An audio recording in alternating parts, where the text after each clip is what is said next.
Bonjour à tous, on a vu En eau trouble de Jon Turteltaub, le film où Jason Statham il affronte un très gros requin, et on vous dit tout de suite ce qu'on en a pensé.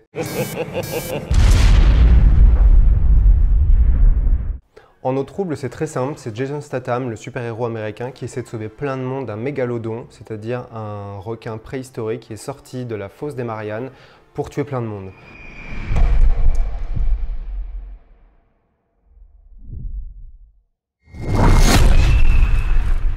C'est quoi ça? Il y a un monstre dans l'eau.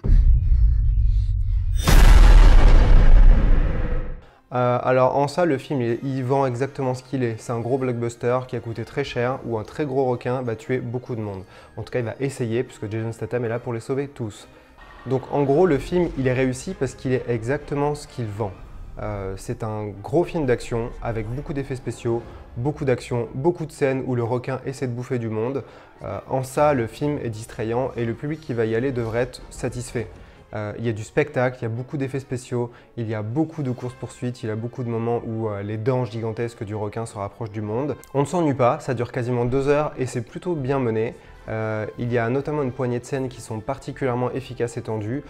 Jon Turteltaub, qui a fait Benjamin Gates et des films comme ça qui sont très calibre hollywoodien, il a un savoir-faire certain en la matière, donc il n'y a pas d'éclat de génie, mais c'est très bien fait et c'est efficace. Le seul problème, et ce qui va sûrement décevoir pas mal de monde, c'est que ce film de requin ne fait pas peur. Il a coûté entre 130 et 150 millions, ce qui est très cher pour un film de ce genre.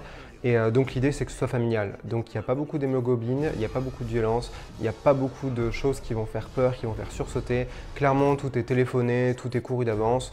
C'est pas un problème pour un film de ce genre, mais ça peut être un problème pour ceux qui sont venus chercher un spectacle un petit peu extrême.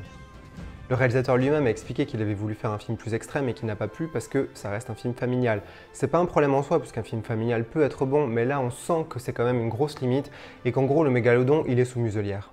Il y a notamment une scène où le requin il arrive sur une plage bondée et au final il y a très peu de victimes. Ça illustre bien à quel point le mégalodon il est bridé, on ne le laisse pas tuer beaucoup de monde et le réalisateur ne peut pas s'amuser comme il aurait voulu.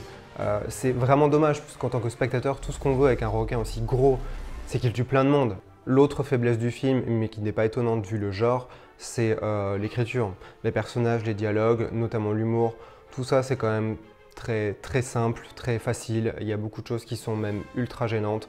Dès que les personnages commencent à clamer des choses un peu sérieuses sur la survie, sur l'humanité, sur la lâcheté. Mais sinon, à l'écran, le spectacle il est assuré, ça reste très divertissant. Il y a suffisamment de bonnes scènes bien troussées, bien ficelées, bien efficaces pour qu'on ressorte à peu près satisfait. Et les effets spéciaux sont, ce qui aurait pu être un vrai problème dans le film, sont plutôt bien gérés. Le réalisateur il s'en sort bien, il arrive à ne pas trop montrer le requin pour qu'on se dise que tout ça marche très bien même si tout ça est complètement absurde. Donc voilà, En eau trouble, ça reste le film divertissant de l'été qu'on aurait tort de bouder.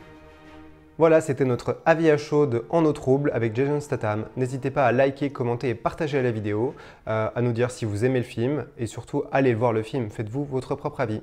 Voilà, salut et à bientôt!